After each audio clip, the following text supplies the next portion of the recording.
네, 이번 시간에는 통합고용증대세액공제에 대해서 말씀드리겠습니다.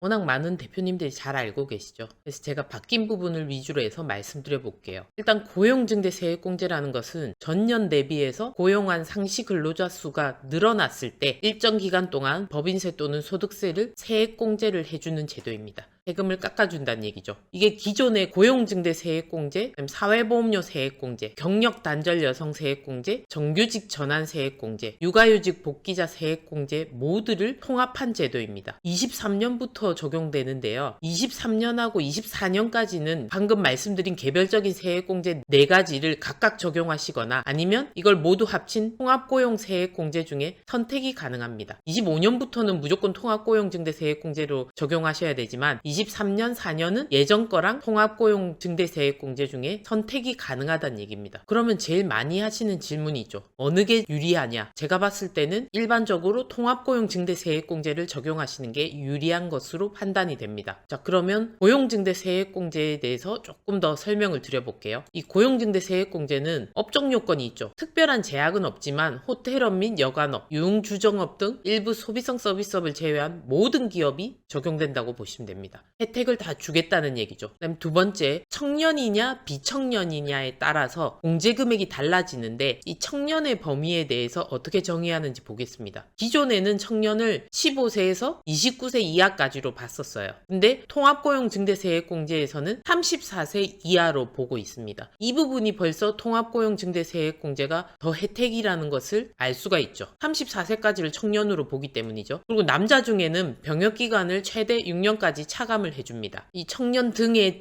해당하는 사람이 장애인, 그다음에 상이자, 5.18 민주화운동 부상자 등 장애 등급 판정을 받은 자, 근로계약 체결일 현재 60세 이상인 근로자, 마지막으로 병력 단절 여성, 이 종류의 사람들을 청년 등으로 보는 거죠. 더 혜택을 주겠다는 얘기예요. 그 외 사람은 혜택 금액이 조금 낮아집니다. 그러면 세 번째로 증가 인원 1인당 공제 금액을 그럼 알아볼 건데요. 증가 인원이 정규직 직원이면 무조건 직원으로 보느냐? 그게 아닙니다. 그러면 여기서 말하는 상시 근로자는 어떤 사람이냐? 4대 보험을 가입한 근로자를 말합니다. 그런데 예외적으로 안 되는 분들이 있어요. 근로계약 기간이 1년 미만인 근로자거나 또는 월 60시간 미만의 단시간 근로자, 그리고 법인의 임원, 법인의 체제주주랑 그 배우자, 직계존비속 및 친족은 제외됩니다. 그리고 근로소득세를 원천징수한 사실이 확인되지 않는 자, 월급여가 너무 낮으면 원천징수 금액이 없겠죠. 그런 사람은 제외되고요. 마지막으로 국민연금 건강보험 미가입자는 제외됩니다. 그럼 이런 제외되는 사람들을 빼고 난 상시 근로자의 수가 증가한 경우, 전년 대비해서 증가한 경우 중소기업, 중견기업, 대기업 이렇게 나뉘는데 중소, 중견은 3년간 세액공제 제도가 적용 가능하고 대기업은 2년간 됩니다. 이 상시 근로자 중에 아까 말씀드린 이 요건의 우대공제 대상이 되는 청년 등의 경우, 이 경우는 수도권 내인 경우에는 1인당 1,450만원, 수도권 과밀역제권 외의 경우에는 1,550만원이고요. 그 외에 상시 근로자의 경우에는 각각 850만원, 950만원 이렇게 적용됩니다.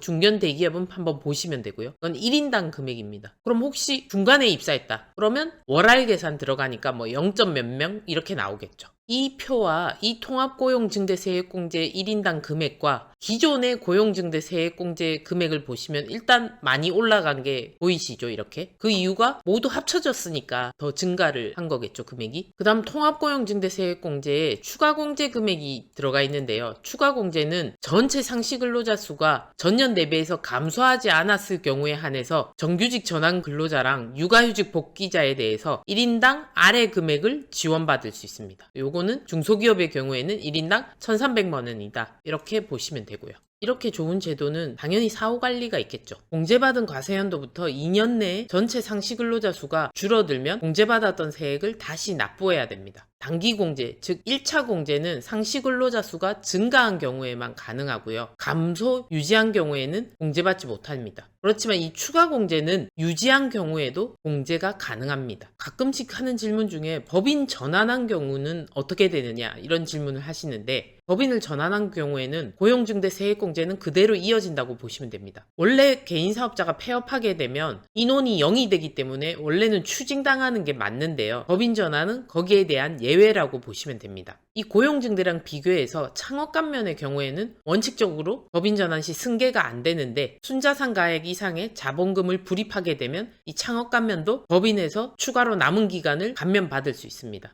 요거는 고용증대 세액공제랑 창업감면이 좀 다르기 때문에 제가 말씀드린 거고요. 그리고 기타 말씀드릴 거는 우리가 창업했을 때는 그럼 고용증대를 적용받을 수 있느냐, 전년에 인원이 없는데 이런 질문을 많이 하시는데 창업 시에는 직전 연도 인원은 모두 0으로 간주하기 때문에 첫 사업연도에 증가한 인원에 대해서 고용증대가 가능합니다. 그런데 개인 사업자의 경우에는 전년도에 다른 사업을 했을 수도 있죠. 개인 사업자의 경우에는 개인이 사업을 하는 거기 때문에 올해 창업했다고 하더라도 전년도에는 다른 사업자를 하다가 폐업을 했을 수도 있잖아요. 그래서 전년도 다른 사업을 하고 있었던 개인 사업자의 경우에는 신규 폐업의 경우에도 과세 기간은 1월 1일부터 12월 31일까지 모든 사업장의 인원을 합해서 계산해야 되기 때문에 직전 연도 사업소득이 있었다면, 즉 직전 연도에 다른 사업을 하셨다면 창업, 개업 등과 상관없이 직전 연도 인원을 반드시 따져서 계산해서 올해 창업했을 때의 인원과 비교해서 증감 여부를 따져야 됩니다. 무조건 새로 창업했다고 해서 직전 연도가 0이 아니라는 거죠. 개인 사업자의 경우에는. 그 다음 이 제도도 최저한세 제도의 적용을 받기 때문에 아무리 공제액이 크다고 하더라도 최저로 내야 되는 세금이 있기 때문에 거기에 걸리는 수가 있습니다. 그렇게 해서 공제를 못 받거나 아니면 올해 회사가 손실이 나서 직원이 증가해서 고용증대 세액공제 금액이 컸음에도 불구하고 세액공제를 받을 수 없다. 이런 경우에는 10년간 이월이 가능합니다. 즉 10년 동안 세액공제 계산한 금액을 넘겨서 공제를 받을 수 있다는 얘기죠. 이렇게 좋은 제도를 활용을 안 하시면 안 되니까 직원, 즉 요건에 해당되는 상시 근로자 수가 증가한 경우에는 반드시 따져서 세액공제 혜택을 적용받으셔야 되겠습니다. 따지는 요건이나 산식이 좀 복잡해서 적용받지 않은 회사들에 대해서 컨설팅 업체가 지금이라도 해줄 테니까 공제를 받자라고 경정 청구 제안을 하죠. 수수료를 요구하면서. 그런데 무조건 그 업체의 말만 믿지 마시고 기존에 세무대리인이 있다면 세무대리인하고 먼저 상의해 보십시오. 세무대리인들이 소득세나 법인세 신고 때 대부분 판단을 하고 있습니다. 했는데도 불구하고 아까 말씀드린 상시 근로자 수에 해당이 안 되는 부분들도 있었을 거고 또는 인원수가 감소했을 수도 있었을 거고